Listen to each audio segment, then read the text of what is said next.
ഇന്ന് നമുക്ക് 2020 റിലീസായ മഗുവ എന്ന തെലുങ്ക് സിനിമയുടെ കഥ നോക്കിയാലോ? കഥയുടെ ചുരുക്കം എന്തെന്നാൽ, പെൺകുട്ടികളെ കടത്തിക്കൊണ്ടുവന്ന് ക്രൂരമായി റേപ്പ് ചെയ്ത് കൊല്ലുന്ന നാലംഗ സംഘം. അതാണ് അവന്മാരുടെ വിനോദം. അതും വിജനമായ കാടിനുള്ളിലെ ഒരു വീട്ടിൽ വെച്ച്. ഇതുവരെയും പോലീസ് അവർക്ക് പിന്നാലെ വന്നിട്ടേയില്ല. ഒടുവിൽ അവരുടെ കയ്യിൽ അകപ്പെട്ട ഒരു പെൺകുട്ടി അവർക്ക് 4 പേർക്കും സ്വമേധയാ വഴങ്ങിക്കൊടുക്കുവാനായും തീരുമാനിക്കുന്നു. അതും പൂർണ്ണ മനസ്സോടെ, അവന്മാർ ആഗ്രഹിക്കും പോലെ. അതിനു പിന്നിൽ ഒരു കാരണമുണ്ട്. അതെന്തെന്നറിയണ്ടേ? എങ്കിൽ നമുക്ക് വേഗം സിനിമയുടെ കഥയിലേക്ക് കടക്കാം. അതിനു മുൻപായിട്ട് വീഡിയോ കാണുന്ന കൂട്ടുകാർ ഒന്ന് ലൈക്ക് ചെയ്തിട്ട് കാണാൻ മറക്കരുതേ. സിനിമയുടെ തുടക്കത്തിൽ ഒരു കൊടും കാടാണ് കാണിക്കുന്നത്. ആ കാടിനുള്ളിൽ വിജനമായ ഒറ്റപ്പെട്ടൊരു വീട്. ആ വീടിനുള്ളിലായിട്ട് ഒരു പെൺകുട്ടി അങ്ങോട്ടും ഇങ്ങോട്ടും ഓടുകയാണ്. എന്നെ രക്ഷിക്കണേ എന്നൊക്കെ പറഞ്ഞുകൊണ്ടാണ് അവൾ ഓടുന്നതും. അതിനു പിന്നിൽ ഒരു കാരണമുണ്ട്. എന്തെന്നാൽ 4 പയ്യന്മാർ ചേർന്ന് അവളെ കടത്തിക്കൊണ്ട് വന്നിരിക്കുകയാണ്. അതും റേപ്പ് ചെയ്യുന്നതിന് വേണ്ടിയിട്ട്. എന്നെ രക്ഷിക്കണേ എന്നൊക്കെ പറയുന്ന സമയത്തും അവളെ ആരും രക്ഷിക്കുവാനായും എത്തുന്നില്ല. ആ ഒരു വിജനമായ വീട്ടിൽ നിന്നും അവൾക്ക് രക്ഷപ്പെടുവാൻ പോലും പറ്റുന്നതേയില്ല. ഓടി ഓടി അവസാനം അവൾ വന്നെത്തുന്നത് ഈ 4 പേരുടെയും കയ്യിലാണ്. ഈ 4 പേരിൽ ഒന്നാമന്റെ പേര് ഗിരി, രണ്ടാമന്റെ പേര് ചന്തു, മൂന്നാമന്റെ പേര് നായിക്, നാലാമന്റെ പേര് ശിവ. ഇതിൽ ഗിരിയാണ് ടീം ലീഡർ. ഗിരി പറയുന്നതാണ് ബാക്കി 3 പേരും അനുസരിക്കുന്നത്. ഗിരി എന്ത് ചെയ്യാൻ പറയുന്നോ അതവർ കൃത്യമായി ചെയ്തിരിക്കും. ഈ 4 പേരും അമിതമായിട്ട് ലഹരിയൊക്കെ ഉപയോഗിക്കുന്നു. അതുകൊണ്ട് തന്നെ വല്ലാത്തൊരു മാനസികാവസ്ഥയിലാണ് അവർ ജീവിക്കുന്നത് തന്നെ. സ്ത്രീകളെ എന്നും അവർക്ക് തിരിച്ചറിയാനേ പറ്റത്തില്ല. അവർക്ക് തോന്നുന്ന പെൺകുട്ടികളെയൊക്കെ ഇങ്ങനെ കടത്തിക്കൊണ്ടുവരും. അത് തന്നെയാണ് അവർ ചെയ്യുന്നതും. ഇവരുടെ കാര്യങ്ങളെല്ലാം മനസ്സിലാക്കിയ ആ പെൺകുട്ടി പറയുന്നുണ്ട്, എന്നെ ഇങ്ങനെ കടത്തിക്കൊണ്ടു വന്നിരിക്കുന്നതിന് നിങ്ങൾക്ക് ഉറപ്പായിട്ടും നല്ല ശിക്ഷ തന്നെ കിട്ടും. എന്നാൽ അത് കേട്ട് ഗിരി പറയുന്നത്, ആര് ശിക്ഷിക്കാനാ? പോലീസോ? ആരും ശിക്ഷിക്കാൻ പോകുന്നില്ല. നിന്നെ പോലെ ഒരുപാട് പെൺകുട്ടികളെ ഞങ്ങൾ ഇതുപോലെ കടത്തിക്കൊണ്ട് വന്നിട്ടുണ്ട്. അവരെയൊക്കെ ഞങ്ങൾ റേപ്പ് ചെയ്യും. റേപ്പ് ചെയ്തിട്ട് അവസാനം ഞങ്ങൾ അനുഭവിക്കാനുള്ളതെല്ലാം അനുഭവിച്ചു കഴിഞ്ഞിട്ട് അവളുമാരെ അങ്ങ് കൊന്നു കളയും. നിന്നെയും അതുപോലെ തന്നെയാ ചെയ്യുന്നത്. നിന്നെയും ഞങ്ങൾ അനുഭവിക്കും. അതിനുശേഷം കൊന്നുകളയും. പോലീസൊക്കെ അന്വേഷിക്കും. അന്വേഷിച്ചിട്ട് നിന്നെക്കുറിച്ച് ഒന്നും കിട്ടാതാകുന്ന സമയത്ത് വെറും മിസ്സിംഗ് കേസെന്ന് പറഞ്ഞ് അവര് കേസ് ക്ലോസ് ചെയ്യും. അത് തന്നെയാ നടക്കാൻ പോകുന്നത്.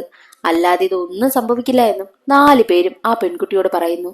ഞങ്ങൾ ഒരിക്കലും പോലീസിന്റെ കയ്യിൽ പിടിക്കപ്പെടാൻ പോകുന്നില്ല എന്നും 4 പേരിൽ ഒരുവൻ പറയുന്നു. അതെല്ലാം കേട്ട് ആ പെൺകുട്ടിക്ക് ഇനി വേറെ വഴിയില്ല എന്ന് മനസ്സിലായി. എന്നെ വെറുതെ വിടണം, എന്നെ ഒന്നും ചെയ്യരുതെന്ന് കെഞ്ചുന്നു. എന്നാൽ അവരാരും അത് കേൾക്കുവാനായും കൂട്ടാക്കുന്നതേയില്ല. അതിലൊരുവൻ പറയും, ഒരു കാര്യം ചെയ്യാം, നീ ഞങ്ങളുമായിട്ട് നന്നായിട്ട് സഹകരിക്കുകയാണെങ്കിൽ നിന്നെ ഞങ്ങൾ റേപ്പ് ചെയ്തതിനു ശേഷം മാത്രമേ കൊല്ലൂ. അഥവാ നീ സഹകരിക്കുന്നില്ല എന്നുണ്ടെങ്കിൽ നിന്നെ കൊന്നിട്ട് ഞങ്ങൾ റേപ്പ് ചെയ്യുമെന്നും 4 പേരിൽ ഒരുവൻ പറയുന്നു. അത് കേട്ടി പെൺകുട്ടി വല്ലാതെ പേടിക്കുന്നു. അവൾ അവിടെ നിന്നും രക്ഷപ്പെടുവാനായി ഓടും. എന്നാൽ 4 പേരും അവളുടെ പിന്നാലെ ഓടുന്നു. ഒരുവനാണെങ്കിൽ അവളെ പിടിക്കുന്നതിന് വേണ്ടിയിട്ട് നേരെ പിടി വീണത് അവളുടെ ചുരിദാറിലായിരുന്നു. ചുരിദാറും കീറിപ്പോകും. എങ്ങനെയെങ്കിലും തന്റെ മാനം രക്ഷിക്കണമെന്ന് കരുതി ആ ഒരു കീറിയ ഡ്രസ്സും ഉപേക്ഷിച്ചിട്ടാണ് അവൾ അവിടെ നിന്ന് പോകുന്നതും. ഒരു സ്ഥലത്ത് അവൾ ഒളിച്ചിരിക്കുന്നു. എന്നാൽ ഒരു ഘട്ടത്തിൽ 4 പേരും അവളെ കണ്ടുപിടിക്കുകയാണ്. അവളെ അവിടെ ഇട്ട് ക്രൂരമായി റേപ്പ് ചെയ്യും.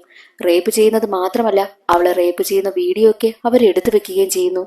അവസാനം എല്ലാവരുടെയും ആവശ്യവും കഴിഞ്ഞിട്ട് അവളെ ക്രൂരമായിട്ട് തന്നെ കൊന്നുകളയും. ആ സീൻ അവിടെ കട്ടായി. പിന്നീട് കാണിക്കുന്നത് നായികയായ ജനനി രാത്രി ഒറ്റയ്ക്ക് സ്കൂട്ടിയിൽ വരുന്നതാണ്. അവളെ ഫോളോ ചെയ്ത് ആ 4 റേപ്പിസ്റ്റും ഓട്ടോയിലും വരുന്നുണ്ട്. പക്ഷെ അതൊന്നും ജനനി അറിയുന്നതേയില്ല. ഒരു ഘട്ടത്തിൽ ആളൊഴിഞ്ഞ സ്ഥലത്ത് വെച്ച് ജനനിയെ അവർ പിടികൂടി ഓട്ടോയിലിട്ട് കൊണ്ടുപോകുന്നു. ഓട്ടോയിലിരിക്കുന്ന സമയത്തെല്ലാം രക്ഷപ്പെടുവാനായിട്ട് ജനനി ശ്രമിക്കും. പക്ഷേ അവരവളെ തടയും. മാത്രമല്ല, ഫോൺ എടുത്ത് അവൾ ആരെയോ കോള് ചെയ്യുവാനായി നോക്കുന്ന സമയത്ത് ഫോൺ വാങ്ങി ദൂരേക്ക് എറിഞ്ഞ് കളയുകയും ചെയ്യുന്നു. ഇനി വേറെ വഴിയില്ലെന്ന് ജനനിക്ക് മനസ്സിലായി. ജനനിയുടെ കണ്ണും കെട്ടി കാടിനുള്ളിലുള്ള ആ വിജനമായ വീട്ടിലേക്കാണ് അവർ അവളെ കൊണ്ടുവരുന്നതും.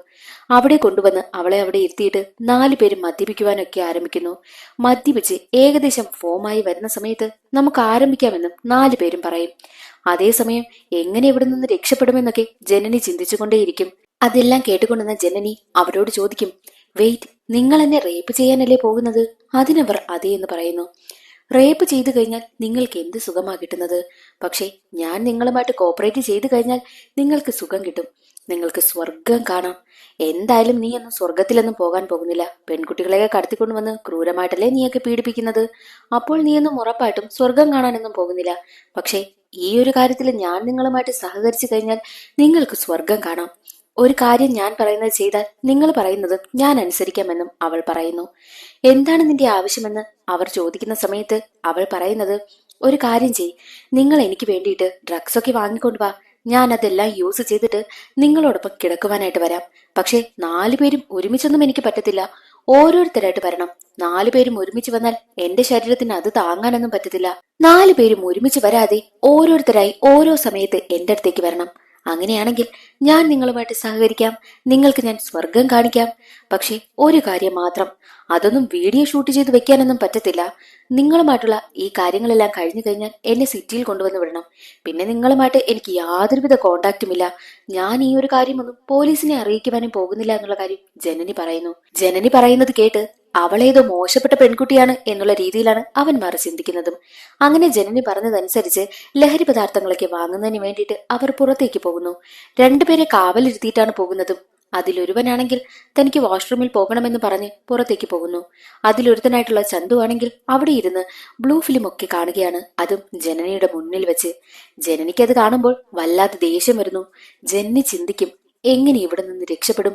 ഇവനെ അങ്ങ് കൊന്നിട്ടങ്ങ് രക്ഷപ്പെട്ടാലോ എന്ന് ചിന്തിച്ച് അവിടെ ഇരുന്ന് ഇരുമ്പ് കമ്പിയെടുത്ത് അവന്റെ തലയ്ക്കടിക്കുവാനായി പോകുന്ന സമയം തന്നെയായിരുന്നു ചന്തു തിരിഞ്ഞു നോക്കിയതും. ചന്തു ആണെങ്കിൽ ഉടനെ തന്നെ ആ കമ്പിയിൽ കയറിയങ്ങ് പിടിക്കും. എന്നിട്ട് അവളോട് പറയുന്നത്, എന്നെ കൊന്നാലും നിനക്കിവിടെ നിന്ന് രക്ഷപ്പെടാനൊന്നും പറ്റത്തില്ല. ഈ കാട്ടിലേക്ക് വരുവാനുള്ള വഴിയും പോകുവാനുള്ള വഴിയും ഞങ്ങൾക്ക് മാത്രമേ അറിയത്തുള്ളൂ. നീ അഥവാ എന്നെ അടിച്ചിട്ടിട്ട് പുറത്തേക്ക് പോയി കഴിഞ്ഞാലും നിനക്ക് ഇവിടെ നിന്ന് രക്ഷപ്പെടാനേ പറ്റില്ല. നീ വന്ന് പെട്ടിരിക്കുന്നത് വലിയൊരു കുരുക്കിലാണെന്നും ചന്തു അവളോട് പറയുന്നു. അത് കേട്ടതും ജനനിക്ക് എന്ത് ചെയ്യണമെന്നറിയത്തില്ല. അവൾ അവിടെ തന്നെ ഇരുന്നു പോകുന്നു. വാഷ്റൂമിൽ പോയിട്ട് ഒരുത്തൻ പുറത്തേക്ക് വരും. അവന്റെ കയ്യിൽ ജനനിയെ ഏൽപ്പിച്ചിട്ടാണ് ചന്തു നേരെ വാഷ്റൂമിലേക്ക് പോയതും. അങ്ങനെ ജനനിക്കടുത്തിരിക്കുകയാണല്ലോ മറ്റേ പയ്യൻ. ജനനിയാണെങ്കിൽ ആ പയ്യനെ വശീകരിക്കും പോലെയൊക്കെ നോക്കുന്നു. അപ്പോഴാണെങ്കിൽ അവൻ മുഖമൊക്കെ മാറ്റിക്കളയും. അങ്ങനെ ജനനി അവനോട് ഐ ലവ് യു എന്ന് പറയും. അത് കേട്ടതും ആ പയ്യൻ പറയുന്നത്, എനിക്ക് ലവിലൊന്നും ഒട്ടും താല്പര്യമില്ല. അത് കേട്ട് ജനനി പറയുന്നത്, അതെന്താ ലവില് താല്പര്യമില്ലാത്ത? ലവ്ക്ക് നല്ല മനോഹരമായിട്ടുള്ള ഫീലിങ്സ് അല്ലേ എന്നൊക്കെ ചോദിക്കുന്ന സമയത്ത് അവൻ പറയുന്നത്, എനിക്ക് അങ്ങനെ ഒരു ഫീലിങ്സും ഇല്ല. എനിക്ക് ലവിനോട് ഒട്ടും താല്പര്യമേ ഇല്ല. അതും പെൺകുട്ടികളുമായിട്ട് അങ്ങനെ ഒരു അറ്റാച്ച്മെന്റ് ഒന്നും എനിക്ക് പറ്റത്തില്ല. എനിക്ക് അവരേക്ക് കടത്തിക്കൊണ്ടുവന്ന് അവരെ ക്രൂരമായി റേപ്പ് ചെയ്ത് കൊന്നു കളയുക, അതാണ് എനിക്കിഷ്ടമെന്നും ആ പയ്യൻ ജനനിയോട് പറയും. ഉടനെ തന്നെ ജനനി അവനോട് പറയും, ടേയ്, നിന്നെ കാണുവാനായിട്ട് ഒരു സിനിമാ നടനെ പോലെയുണ്ട്. നിന്നെ കണ്ടപ്പോഴേ ആദ്യ കാഴ്ചയിൽ തന്നെ എനിക്ക് നിന്നോട് പ്രണയം തോന്നി. നീ അത്രയ്ക്കും സുന്ദരനാണെന്നും അവൾ പറയുന്നു. ഏത് പെണ്ണിനാ നിന്നോട് ഇഷ്ടം തോന്നാത്തത്? പിന്നെ എന്തിനാ നീ ഇങ്ങനെയൊക്കെ ചെയ്യുന്നത്? ഏത് പെണ്ണാ നിനക്ക് മുന്നിൽ വഴങ്ങി തരാത്തത്? ദേ, എനിക്ക് നിന്നെ ഇഷ്ടമാണെന്നും അവൾ പറയുന്നു. പക്ഷെ അവൾ പറയുന്നതൊന്നും വിശ്വസിക്കുവാനായിട്ട് അവൻ കൂട്ടാക്കുന്നതേയില്ല. ഉടനെ തന്നെ ജന്നി, ദേ, ഞാൻ നിനക്ക് വഴങ്ങിത്തരാം, എനിക്ക് നിന്നെയാ ഇഷ്ടം, നമുക്ക് 2 പേർക്കും ഒരുമിച്ച് ജീവിക്കാമെന്നൊക്കെ പറഞ്ഞ് ജെനിന് തന്റെ ടീഷർട്ട് പൊക്കി കാണിക്കുന്നു. അവൾ ഡ്രസ്സ് അങ്ങനെ മാറ്റിയതും അവൻ ഞെട്ടിപ്പോകും. സ്വമേധയാ അവൾ അവളുടെ ഡ്രസ്സ് മാറ്റി കാണിച്ചിട്ടുണ്ടെങ്കിൽ അവളെ ഉറപ്പായിട്ടും വിശ്വസിക്കാമെന്നും അവൻ കരുതി. എനിക്ക് നിന്നെ ഇഷ്ടമാണെന്ന് പറഞ്ഞിട്ട് അവൻ അവളെ കെട്ടിപ്പിടിക്കുന്നു. അതേസമയം വാഷ്റൂമിൽ പോയിട്ട് തിരികെ വരുന്ന ചന്തുവാണെങ്കിൽ അവിടെ നിൽക്കുന്ന 2 പേരെയും കാണുന്നില്ല. എവിടെ പോയി എന്ന് ചിന്തിച്ച് ഉടനെ തന്നെ അവനെ ഫോൺ വിളിക്കും. പക്ഷെ ഫോൺ വിളിച്ചിട്ടും അവൻ എടുക്കുന്നതേയില്ല. അത് കാരണം അവന് വല്ലാതെ ദേഷ്യം വരും. തന്റെ കൂടെയുള്ളവരെ അറിയിക്കുവാനായിട്ടും ചന്തു തീരുമാനിക്കുന്നു. അതേസമയം ജനനിയെ കൊണ്ട് മറ്റേ പയ്യൻ നേരെ പോയത് ടെറസിന് മുകളിലേക്കാണ്. 2 പേരും അവിടെ ഇരുന്ന് സംസാരിക്കും. ജനനി അവനോട് പറയും, നീ എന്ത് സുന്ദരനാ, എനിക്ക് നിന്നെ ഒരുപാട് ഇഷ്ടമാ. നിന്നെ വിവാഹം കഴിച്ച് നിന്നോടൊപ്പം ജീവിക്കാനാ എനിക്ക് തോന്നുന്നത്. നമുക്ക് 2 പേർക്കും സിറ്റിയിലേക്ക് പോകാം, എന്നിട്ട് നമുക്ക് അവിടെ പോയി നല്ല സുഖമായി ജീവിക്കാമെന്നും ജനനി പറയുന്നു. എന്നാൽ അത് കേട്ട് ആ പയ്യൻ പറയുന്നത്, എനിക്കും ആഗ്രഹമുണ്ട്, നമുക്ക് പോവാം, അവിടെ പോയി നമുക്ക് സുഖമായി ജീവിക്കാം. അതിനു മുൻപ് ഗിരി വരട്ടെ, ഗിരിയോട് എല്ലാ കാര്യങ്ങളും പറഞ്ഞിട്ട് നമുക്ക് ഇവിടെ നിന്ന് പോകാമെന്നും ജനനിയോട് അവൻ പറയുന്നു. അത് കേട്ടതും ജനനിക്ക് വല്ലാതെ ദേഷ്യം വരും. ഇവൻ എന്താ ഇങ്ങനെയൊക്കെ പറയുന്നത് എന്ന് ചിന്തിച്ച് ഉടനെ തന്നെ അവൻ അറിയാതെ അവിടെ ഉണ്ടായിരുന്ന ഒരു കമ്പി കൊണ്ട് അവളുടെ കയ്യിൽ അവൾ മുറിവുണ്ടാക്കുന്നു. എന്നിട്ട് പറയും, ദേ, നോക്ക് നോക്ക്, എന്റെ കയ്യിൽ നിന്നും രക്തം വന്നുകൊണ്ടേയിരിക്കുന്നു. ഇരുമ്പ് കമ്പിയാ കൊണ്ടത്, ഉറപ്പായും സെപ്റ്റിക് ആകും. അതിനു മുൻപ് മരുന്നൊക്കെ വെക്കണം, ബാ നമുക്ക് സിറ്റിയിലേക്ക് പോകാമെന്നും അവൾ അവനോട് പറയുന്നു. എന്നാൽ അത് കേട്ട് അവൻ പറയുന്നത്, അയ്യോ, കയ്യിൽ നിന്ന് ഒരുപാട് ചോര വരുന്നുണ്ടല്ലോ. ഒന്നും സംഭവിക്കത്തില്ല, ഞാൻ നിന്റെ കൂടെയില്ലേ, ഞാൻ നിന്നെ നോക്കിക്കോളാം, നിനക്കൊന്നും വരത്തില്ല. എന്തായാലും ഗിരി വരട്ടെ, ഗിരി വരുന്നത് വരെ നമുക്ക് വെയിറ്റ് ചെയ്തേ പറ്റൂ എന്നും അവൻ പറയുന്നു. അത് കേട്ടതും അവൾക്ക് വല്ലാത്ത ദേഷ്യം വരും. എന്ത് പറഞ്ഞാലും ഒരു ഗിരി, ഈ ഗിരിയെ ഇനി എങ്ങനെയാ ഒഴിവാക്കുക എന്നൊക്കെ അവൾ ചിന്തിക്കുന്നു. ജനനിയും ആ പയ്യനും കാമുകി കാമുകന്മാരെ പോലെ കിടക്കുകയാണ്. ജനനിയുടെ മടിയിൽ കിടക്കുകയാണ് ആ പയ്യൻ. അപ്പോൾ ജനനി ചോദിക്കും, നീ മാത്രമാണോ എന്നെ യൂസ് ചെയ്യുന്നത്, അതോ നിന്റെ കൂട്ടുകാരുമുണ്ടോ എന്ന് ചോദിക്കുന്ന സമയത്ത് അതെന്ത് ചോദ്യമാ, ഞാൻ മാത്രമാണ്, എനിക്ക് നിന്നെ ഒരുപാട് ഇഷ്ടമാണെന്നും ആ പയ്യൻ പറയുന്നു. അതേ സമയമായിരുന്നു അതെല്ലാം കണ്ടുകൊണ്ട് ചന്തു വരുന്നതും. എന്താടാ അവിടെ നടക്കുന്നത് എന്ന് ചോദിച്ചുകൊണ്ടാണ് ചന്തു വരുന്നതും. ചന്തുവിനെ കണ്ടതും ജനനിയെ മറ്റേ പയ്യൻ പിടിച്ചു മാറ്റുന്നു. എന്നിട്ട് അവൻ പറയുന്നത്, എനിക്ക് ജനനിയെ ഒരുപാട് ഇഷ്ടമാണ്, ഞങ്ങൾക്ക് ഒരുമിച്ച് ജീവിക്കണമെന്ന ആഗ്രഹമുണ്ട് എന്നുള്ള കാര്യമെല്ലാം ചന്തുവിനോട് അവൻ പറയും. അത് കേട്ട് അവന് വല്ലാതെ ദേഷ്യം വന്ന് ചന്തുവാണെങ്കിൽ അവനെ തല്ലുന്നു. അങ്ങനെ രണ്ടുപേരും തമ്മിൽ നല്ല രീതിക്ക് തല്ലു നടക്കും. ഒരു ഘട്ടത്തിൽ ആ പയ്യനാണെങ്കിൽ ചന്തുവിനെ പിടിച്ച് താഴേക്ക് തള്ളുന്നു. അവൻ താഴെ വന്നു വീണ് തലയിടിച്ച് മരണപ്പെടുകയും ചെയ്യുന്നു. അത് കാണുന്നതും ജനനിക്ക് ഒരുപാട് സന്തോഷമായി. ജനനി വിചാരിച്ചതുപോലെ തന്നെ ഒരാളുടെ കാര്യം ക്ലോസ് ആയിരിക്കുന്നു. അതേ സമയത്തായിരുന്നു ഗിരിയും നായിക്കും അവിടേക്ക് വന്നതും. ഉടനെ തന്നെ ഈ കൂടെയുള്ള പയ്യനുണ്ടല്ലോ, അവന്റെ പേര് ശിവ എന്നാണേ. ശിവയാണെങ്കിൽ ജനനിയും കൂട്ടി താഴേക്ക് ചെല്ലുന്നതും. അപ്പോൾ ഗിരിയും നായിക്കും രണ്ടുപേരെയും വല്ലാത്ത രീതിയിലാണ് നോക്കുന്നത്. അവർക്ക് സംശയം തോന്നാതിരിക്കാനായിട്ട് ഈ ശിവയാണെങ്കിൽ ജനനിയോട് റൂഡായിട്ടാണ് പെരുമാറുന്നത്. മാത്രമല്ല ഈ ജനനി ശിവയോട് പറയുന്നുണ്ട്, പറ നമുക്ക് സിറ്റിയിൽ പോയി സെറ്റിലാകാൻ തീരുമാനിച്ച കാര്യം അവരോട് പറ എന്ന് രഹസ്യമായിട്ട് പറയുന്നുണ്ടെങ്കിലും അവർക്ക് രണ്ടുപേർക്കും സംശയം തോന്നാതിരിക്കാനായിട്ട് ഈ ശിവയാണെങ്കിൽ ജനനിയുടെ കയ്യിൽ പിടിച്ചു വലിച്ച് അവളെ അകത്തേക്ക് കൊണ്ടുപോകും. എന്നിട്ട് 4 പേരും ഇരുന്ന് മദ്യപിക്കുകയായിരുന്നു. അതേസമയം ഗിരിയും നായിക്കും ചന്തുവിനെ പറ്റി അന്വേഷിക്കുന്നു. ചന്തു എവിടെ പോയി, അവനെ കണ്ടില്ലല്ലോ എന്ന് ചോദിക്കുന്ന സമയത്ത് ശിവ പറഞ്ഞത് ചന്തു കാട്ടിലേക്ക് പോയെന്നും ജനനി പറഞ്ഞത് ബാത്റൂമിലേക്ക് പോയെന്നും രണ്ടുപേരും ഒരുമിച്ചാണ് ഈ കള്ളങ്ങൾ പറഞ്ഞത്. അത് കേൾക്കുന്നതും ഗിരിക്കും നായിക്കിനും എന്തോ സംശയം തോന്നുന്നു. നിങ്ങൾ എന്താ രണ്ടായിട്ട് പറയുന്നത്, യഥാർത്ഥത്തിൽ ചന്തു എവിടെ പോയി എന്ന് ചോദിക്കുമ്പോൾ അത് കേട്ട് ജനനി പറയുന്നത്, ചന്തു ബാത്റൂമിൽ പോയിട്ട് വന്നിട്ടാണ് കാട്ടിലേക്ക് പോയത് എന്നവളാക്കി മാറ്റും. അതവർ വിശ്വസിക്കുന്നു. എന്നിട്ട് വീണ്ടും മദ്യപിച്ചിട്ട് ഗിരി പറയുന്നത്, ഒരു കാര്യം ചെയ്യും, അവൻ കാട്ടിലേക്ക് പോയിരിക്കുകയല്ലേ, അവനെ ഒന്ന് ഫോൺ വിളിച്ചു നോക്ക്, എവിടെ എത്തിയെന്ന് അറിയാമല്ലോ എന്ന് ഗിരി പറയും. ഉടനെ തന്നെ ശിവ ഫോണെടുത്ത് ചന്തുവിനെ വിളിക്കുവാനായും തുടങ്ങും. വിളിക്കുന്നതായിട്ട് അഭിനയിക്കുന്നതാണ്. അയ്യോ കോള് പോകുന്നില്ലല്ലോ എന്ന് പറഞ്ഞ് കോളും കട്ട് ചെയ്ത് കളയുന്നു. എന്നിട്ട് ജനനിയെ ഒന്ന് കണ്ണിറക്കി കാണിക്കുകയും ഒക്കെ ചെയ്യും. വീണ്ടും അവർ മദ്യപിക്കുവാനായും ആരംഭിക്കുന്നു. എന്നാലും ഗിരിക്കും നായിക്കിനും ചന്തുവിനെ കുറിച്ച് ഓർത്ത് വല്ലാത്ത ടെൻഷനായി. ഉടനെ തന്നെ ഗിരി തന്റെ ഫോൺ എടുത്ത് ചന്തുവിനെ വിളിക്കും. അപ്പോൾ റിങ് ചെയ്യുന്നുണ്ട്. ദേ റിങ് ചെയ്യുകയല്ലേ, നീയല്ലേ പറഞ്ഞത് കോളൊന്നും പോകുന്നില്ലെന്ന്, പിന്നെ റിങ് ചെയ്യുന്നതോ? അപ്പോൾ അത് കേട്ട് ശിവ പറഞ്ഞത്, ഞാൻ വിളിച്ച സമയത്ത് കോളൊന്നും പോയില്ല, അതായിരിക്കുമെന്ന് പറയും. വിളിച്ചിട്ടാണെങ്കിൽ എടുക്കുന്നതുമില്ല. വീണ്ടും നായിക്കാണെങ്കിൽ തന്റെ ഫോണിൽ നിന്ന് വിളിക്കുന്നു. തുരുതുരാ വിളിച്ചുകൊണ്ടേയിരിക്കും. അപ്പോൾ അവരിയ്ക്കുന്ന ആ ഒരു ബിൽഡിങ്ങിന് പുറത്തു നിന്നും ഫോൺ റിങ് ചെയ്യുന്ന സൗണ്ട് കേൾക്കുന്നു. ദേ ഇവിടെ അടുത്തു നിന്നല്ലേ കേൾക്കുന്നത്, ഇവിടെ എവിടെയോ അവന്റെ ഫോൺ കിടക്കുകയാണെന്ന് പറഞ്ഞ് ഗിരിയും നായിക്കും ഉടനെ തന്നെ ചന്തുവിനെ അന്വേഷിച്ച് പുറത്തേക്കിറങ്ങി. അപ്പോൾ കാണുന്ന കാഴ്ച തറയിൽ വന്ന് വീണ് തലയിടിച്ച് രക്തമൊക്കെ വാർന്ന് മരിച്ചു കിടക്കുന്ന ചന്തുവിനെയാണ്. ചന്തുവിന്റെ അവസ്ഥ കണ്ട് ഗിരിയും നായിക്കും ഞെട്ടിപ്പോകും. എന്നിട്ട് ഉടനെ തന്നെ ചന്തുവിന്റെ ഫോൺ എടുത്ത് നോക്കുന്ന സമയത്ത് അതിൽ ശിവ വിളിച്ചിരിക്കുന്ന കോളൊക്കെ കണ്ടു. മിക്കവാറും ശിവ വിളിച്ചിട്ട് ചന്തു കോൾ എടുക്കാത്തത് കൊണ്ട് ഈ ജനനിയും ശിവയും ചേർന്നിട്ടായിരിക്കും ചന്തുവിനെ കൊന്നത് എന്നുള്ളൊരു കൺക്ലൂഷനിൽ രണ്ടുപേരും എത്തുകയാണ്. ഉടനെ തന്നെ അകത്തേക്ക് ചെല്ലും. അകത്തേക്ക് ചെല്ലുന്ന സമയത്ത് ഈ ശിവയാണെങ്കിൽ ജനനിയും കൂട്ടി പുറത്തേക്ക് പോകുവാനായി ഒരുങ്ങും. അവര് രണ്ടുപേരെയും ഗിരിയും നായിക്കും തടയുകയാണ്. എന്നിട്ട് നിങ്ങൾ എവിടെ പോവുക എനിക്ക് ചോദിക്കുന്ന സമയത്ത് ശിവ പറയുന്നത്, എനിക്ക് ഇവളെ ഒരുപാട് ഇഷ്ടമാ, ഞങ്ങൾ രണ്ടുപേരും സിറ്റിയിലേക്ക് പോയിട്ട് ഒരുമിച്ച് ജീവിക്കുവാനായി പോവുകയാണെന്നും ശിവ പറയുന്നു. എന്നാൽ അത് കേട്ട് ഗിരിക്കും നായിക്കിനും വല്ലാതെ ദേഷ്യം വരുന്നു. അവരാണെങ്കിൽ ശിവയും ജനനിയും പുറത്തേക്ക് പോകാൻ അനുവദിക്കില്ല എന്നുള്ള കാര്യം ശിവയ്ക്ക് നന്നായിട്ട് മനസ്സിലായതുകൊണ്ട് ഉടനെ തന്നെ ജനനിയും കൊണ്ട് അകത്തേക്ക് ഓടിപ്പോകും. എന്നിട്ട് ഒരു റൂമിൽ പോയി ഒളിച്ചിരിക്കുകയാണ്. ഗിരിയും നായിക്കും രണ്ടായിട്ട് തിരിഞ്ഞിട്ടാണ് രണ്ടുപേരെയും അന്വേഷിക്കുന്നത്. അവരെ അന്വേഷിച്ച് ഒരു റൂമിലേക്ക് നായിക് എത്തുകയാണ്. അതേ റൂമിൽ തന്നെയായിരുന്നു ശിവയും ജനനിയും ഒളിച്ചിരുന്നതും. ജനനിയെ പെട്ടെന്ന് കണ്ടുപിടിച്ചു. കാരണം ജനനിയുടെ കാല് പുറത്തു കിടക്കുകയായിരുന്നു. ജനനിയെ ഉപദ്രവിക്കുവാനായിട്ട് നായിക് വരുന്ന സമയം തന്നെ ശിവ വന്ന് നായികിനെ തടയുന്നു. അവിടെ വെച്ച് നായികും ശിവയും തമ്മിൽ ഒരു ഫൈറ്റ് നടക്കും. ഫൈറ്റിനൊടുവിൽ ശിവ നായികിനെ പിടിച്ച് തള്ളുന്ന സമയത്ത് ഒരു ഇരുമ്പ് കമ്പിയിൽ വന്ന് വീണ് നായിക് മരിച്ചു പോകുന്നു. അത് കാണുന്നതും ജനനിക്ക് വീണ്ടും സന്തോഷമായി. എന്നിട്ട് ശിവ ജനനിയെ കൂട്ടി അവിടെ നിന്ന് പോകുവാനായി ഇറങ്ങുന്ന സമയം തന്നെയായിരുന്നു ഗിരി അവിടേക്ക് വരുന്നതും. എന്നിട്ട് ഗിരി ശിവയോട് പറയും, എടാ ഇവൾ നിന്നെ മണ്ടനാക്കുകയാ, ഇവൾ യഥാർത്ഥത്തിൽ നിന്നെ സ്നേഹിക്കുന്നതൊന്നുമില്ല, ഇവിടെ നിന്ന് രക്ഷപ്പെടുവാൻ വേണ്ടിയിട്ട് ഇവൾ പ്രയോഗിക്കുന്ന ഒരു ഐഡിയ ആണ്, അല്ലാതെ ഇവൾ നിന്നെ പ്രണയിക്കുന്നതൊന്നുമില്ല എന്നും ഈ ഗിരിയാണെങ്കിൽ ശിവയോട് പറയുന്നു.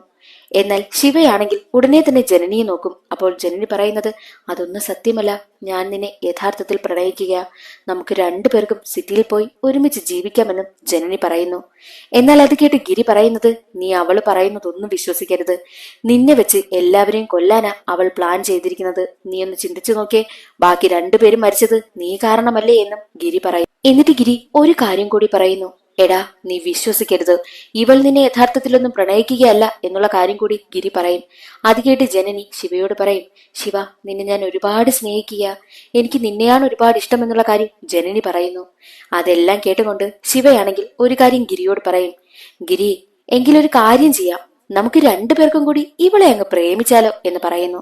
അത് കേട്ടതും എന്താ ഇവന്മാർ രണ്ടുപേരും ഇങ്ങനെയൊക്കെ പറയുന്നത് എന്നുള്ള മട്ടിൽ നിൽക്കുകയാണ് ജനനി. രണ്ടുപേരും വേറെന്തോ പ്ലാൻ ഇടിക്കാമെന്ന് മനസ്സിലാക്കി ഉടനെ തന്നെ ജനനി അവിടെ നിന്ന് ഓടിപ്പോയി ഒരു റൂമിൽ ഒളിക്കും. ഗിരിയും ശിവയും രണ്ടായിട്ട് പിരിഞ്ഞാണ് ജനനിയെ അന്വേഷിക്കുന്നതും. ഒടുവിൽ ജനനി നിന്ന റൂമിലേക്കാണ് അവളെ അന്വേഷിച്ച് ശിവ എത്തുന്നതും. ജനനിയാണെങ്കിൽ ശിവയെ കണ്ടതും ഓടിപ്പോയി പിന്നിലൂടെ അവനെ കെട്ടിപ്പിടിക്കുന്നു. ശിവ, എനിക്ക് നിന്നെ ഒരുപാട് ഇഷ്ടമാ, ഐ ലവ് യു എന്നൊക്കെ ജനനി പറയുന്നു. തിരിഞ്ഞ ശിവയ്ക്കാണെങ്കിൽ എന്ത് ചെയ്യണമെന്നറിയില്ല. അവൾ പറഞ്ഞത് കേട്ട് താൻ എന്താ ഇനി ചെയ്യേണ്ടത് എന്നൊക്കെയുള്ള മട്ടിൽ ചിന്തിച്ചു നിൽക്കും. ഉടനെ തന്നെ ജനനി അവന്റെ രണ്ട് കൈയും എടുത്ത് തന്റെ മാറിലേക്കും വെക്കുന്നു. നീ ഇനിയെങ്കിലും എന്നെ ഒന്ന് വിശ്വസിക്കേ, എനിക്ക് നിന്നെയാണ് ഇഷ്ടം, നിന്നെ മാത്രമാണ് ഇഷ്ടമെന്നും ജനനി ശിവയോട് പറയുന്നു. എന്നിട്ടവൾ ഒരു കാര്യം കൂടി ശിവയോട് പറയും, നീ എന്നെ റേപ്പ് ചെയ്യേണ്ട ആവശ്യമൊന്നുമില്ല, ഞാൻ നിനക്ക് വേണ്ടിയിട്ടുള്ളതാ, ഈ ശരീരം മുഴുവൻ നിനക്ക് വേണ്ടിയിട്ടുള്ളതാ, നിനക്ക് മാത്രം എന്നുള്ള കാര്യം ശിവയോട് പറയുന്നു. ജനനി പറയുന്നതെല്ലാം കേട്ട് ഫ്ലാറ്റായി നിൽക്കുകയാണ് ഈ ശിവ. ഇവർ രണ്ടുപേരും സംസാരിക്കുന്നത് കേട്ടുകൊണ്ട് ഗിരി അവിടേക്ക് വരും. കൈയടിച്ചുകൊണ്ടാണ് വരുന്നത്. നീ എന്ത് വലിയ നടിയാടി, നീ എങ്ങനെയൊക്കെ അഭിനയിക്കുന്നത്, കൊള്ളാം, സൂപ്പർ, നിന്റെ അഭിനയം കലക്കി. എടാ ശിവ, ഇവൾ നിന്നെ പറ്റിക്കുകയാ, നീ അവളെ റേപ്പ് ചെയ്യാതിരിക്കാൻ വേണ്ടിയിട്ട് മാത്രമാ അവളുടെ ശരീരം നിനക്കുള്ളതാണെന്നൊക്കെ അവൾ കള്ളം പറയുന്നത്.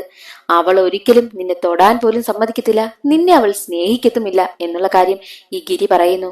അത് കേട്ട് ജനനി ശിവയോട് പറയുന്നത്, ശിവ, അങ്ങനെയൊന്നുമല്ല, ഞാൻ നിനക്ക് വേണ്ടിയിട്ടുള്ളതാ, ഞാൻ നിന്നെ യഥാർത്ഥത്തിലാ സ്നേഹിക്കുന്നത്, എന്റെ ശരീരം നീ ബലമായി കീഴ്പ്പെടുത്തേണ്ട ആവശ്യമില്ല, ഞാൻ തന്നെ നിനക്ക് വഴങ്ങിത്തരും, എന്റെ ശരീരം മുഴുവൻ നിനക്കുള്ളതാണെന്നും ശിവയോട് ജനനി പറയുന്നു. എന്നാൽ അതെല്ലാം കേട്ട് ഗിരി വീണ്ടും പറയുന്നത്, കൊള്ളാം, നിന്റെ അഭിനയം കലക്കി. എടാ ശിവ, നീ ഇവളെ വിശ്വസിക്കരുത്, ഇവൾ കള്ളിയാണ് എന്നുള്ള മട്ടിലെല്ലാം ഗിരി ശിവയോട് പറയുന്നു. അത് കേട്ട് ജനനി പറയുന്നത്, എങ്കിൽ ശരി, ഒരു കാര്യം തീരുമാനിക്കാം, നിങ്ങൾ രണ്ടുപേരും തമ്മിൽ ഫൈറ്റ് നടത്ത്, ഇതിൽ ആര് ജയിക്കുന്നോ അവരോടൊപ്പം ഞാൻ കിടക്കാം, അതായിരിക്കും നമ്മൾ തമ്മിലുള്ള ഒരു ഡീലിംഗ് എന്നും ജനനി പറയുന്നു. അതനുസരിച്ച് ഈ ഗിരിയും ശിവയും തമ്മിൽ തല്ലുവാനായി തീരുമാനിക്കുന്നു. അങ്ങനെ രണ്ടുപേർക്കും ഇടയിൽ ഫൈറ്റ് നടക്കുകയാണ്. ഒരു ഘട്ടത്തിൽ ഈ ഗിരിയാണെങ്കിൽ ശിവയെ അടിച്ച് അവശനായി തറയിലേക്കിടുന്നു. എന്നിട്ട് ഈ ഗിരി ജനനിക്ക് അടുത്തേക്ക് വരുന്ന സമയം തന്നെയായിരുന്നു എങ്ങനെയൊക്കെയോ ആരോഗ്യമുണ്ടാക്കി ഈ ശിവയാണെങ്കിൽ ഗിരിയുടെ കാലിൽ പിടിച്ച് അവനെ വലിച്ച് തറയിലേക്കിടുന്നതും. തറയിലേക്ക് വീഴാൻ പോകുന്ന ഈ ഗിരിയാണെങ്കിൽ നേരെ വന്ന് വീഴുന്നത് ബോട്ടിലിന് മുകളിലേക്കാണ്. തല വന്ന് ബോട്ടിലടിച്ച് ബോട്ടിൽ പൊത്തുകേറി ഗിരി മരണപ്പെടുന്നു. ഗിരി മരിച്ചത് കണ്ടതും ജനനിക്ക് ഒരുപാട് സന്തോഷമായി. ആ 4 റേപ്പിസ്റ്റിൽ 3 പേരും മരണപ്പെട്ടു, അതും ജനനി പ്ലാൻ ചെയ്തതുപോലെ. ഇനി അവസാനം അവശേഷിക്കുന്ന ശിവയോട് ജനനി പറയും, ഞാൻ നിന്നെ യഥാർത്ഥത്തിൽ പ്രണയിക്കുന്നെന്ന് നീ കരുതിയോ? അല്ലടാ, ഞാൻ നിന്നെ പ്രണയിക്കുന്നൊന്നുമില്ല, നിന്നെ പ്രണയിക്കാൻ എനിക്ക് വട്ടാണോ? നിന്നെ വെച്ച് അവന്മാരെ എല്ലാം കൊല്ലാൻ വേണ്ടിട്ട് ഞാൻ ഇട്ടൊരു പ്ലാനാണ്, അതുപോലെ തന്നെ നടന്നു, 3 എണ്ണം തീർന്നു. പിന്നെ നിന്നെ പോലുള്ളവന്മാരെയൊക്കെ കാരണമാ പെൺകുട്ടികളുടെ ജീവിതമൊക്കെ നശിക്കുന്നത്. നീ കാരണം എത്ര പെൺകുട്ടികൾക്ക് അവരുടെ ജീവിതവും നഷ്ടമായി, അവരുടെ ജീവനും നഷ്ടമായി. ഇനി നിന്നെ പോലുള്ളവന്മാർ ജീവിക്കരുത്. എനിക്കെന്റെ മാനം നഷ്ടപ്പെട്ടാൽ അത് പോയെന്ന് കരുതി ഞാനങ്ങ് ജീവിക്കും. പക്ഷെ നിന്നെ പോലുള്ളവന്മാർ ഇനി ജീവിച്ചിരിക്കാൻ പാടില്ല എന്ന് പറഞ്ഞിട്ട് അവിടെ കിടന്ന കുപ്പിക്കഷ്ണം പൊട്ടിയതെടുത്തിട്ട് ഉടനെ തന്നെ ശിവയുടെ ജനനേന്ദ്രിയം അറുത്ത് കളയുന്നു.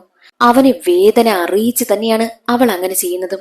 ശിവയാണെങ്കിൽ വേദന സഹിക്കാനാകാതെ അവിടെ കിടന്ന് ഉറക്കിക്കരയും. അതിനുശേഷം ജനനി അവിടെ നിന്നും തന്റെ ബാഗും എടുത്ത് പോകുന്നത് കാണിച്ചുകൊണ്ട് സിനിമയുടെ കഥ അവസാനിക്കുന്നു. ഇന്നത്തെ ഈ ഒരു വീഡിയോ എല്ലാവർക്കും ഇഷ്ടമായെന്ന് കരുതുന്നു. ഇഷ്ടമായാൽ ഒന്ന് ലൈക്ക് ചെയ്ത് സപ്പോർട്ട് ചെയ്യാനും ചാനൽ ഇഷ്ടമായാൽ സബ്സ്ക്രൈബ് ചെയ്യാനും മറക്കരുതേ. അടുത്തൊരു സിനിമയുടെ കഥയിൽ കാണാം. അതുവരെ എല്ലാവർക്കും ബൈ.